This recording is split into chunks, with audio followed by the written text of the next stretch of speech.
ԵՄ-ին անդամակցելու հարցի քննարկում ու խաղաղության համաձայնագրի դիմաց ԵՄ դիտորդների դուրսբերում։ Պաշտոնական Երևանի երկու զուգահեռ իրականությունը կամ երկու քարը, որի արանքում կանգնած փորձում են կողմնորոշվել։ ԵՄ դիտորդական առաքելության ժամկետը երկարաձգվելու է։ Եվրոմիության քաղաքացիական առաքելության մանդատի երկարաձգումը գալիք 2 տարիների ընթացքում շարունակելու է զսպող գործոն հանդիսանալ, նպաստելով սահմանային շրջաններում կայունության միջավայրի ամրապնդմանը և էսկալացիայի հնարավոր ռիսկերի կանխարգելմանը։ Եվրոմիության հետ անվտանգության ոլորտում պաշտոնական Երևանը դիտարկում է գործակցության բոլոր ասպեկտները, բայց զուգահեռ Ադրբեջանն այլ պահանջներ է ներկայացնում։ Կկարողանա գործող իշխանությունը մեկ ձեռքով երկու ձմերուկ բռնել, թե այդուամենայնիվ կընտրի մեկը։ Փորձագետը դժվարանում է պատասխանել, սակայն հիշեցնում է, առնչին անգամը չէ, որ հնչում են միմյանց հակասող հայտարարություններ։ Նույնը վերաբերում էր Արցախի հետ կապված հարցին,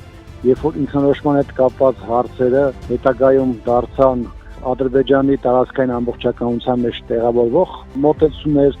սրանք վերաբերում են Արցախի հետ կապված մյուս բոլոր հարցերին, արցախցիների իրավունքների պաշտպանության կամ վերականգնման վերաբերյալ, նույնը վերաբերում է Հայաստանի զինված ուժերի մարտունակությանը եւ դրա վերաբերյալ գնահատականների։ Փոխարտգործնախարարը խոսել է նաև ԵՄ դիտորդներին հանելու Ադրբեջանի պահանջների մասին։ Եթե մենք խոսում ենք երրորդ կողմի ուժերի մասին, արդյոք եվրոպական դիտորդները հանդիսանում են ուժ։ Սա դիտորդական առաքելություն է։ Հովհաննիսյանի խոսքով տրամաբանությունը հուշում է, որ չպետք է լինեն նման պահանջներ, բայց պահանջը կա, Բաքուն բազմիցս է խոսել դրա մասին։ Փորձագետի կարծիքով էլ ԵՄ դիտորդների վերաբերյալ Ադրբեջանի պահանջը շատ հստակ է։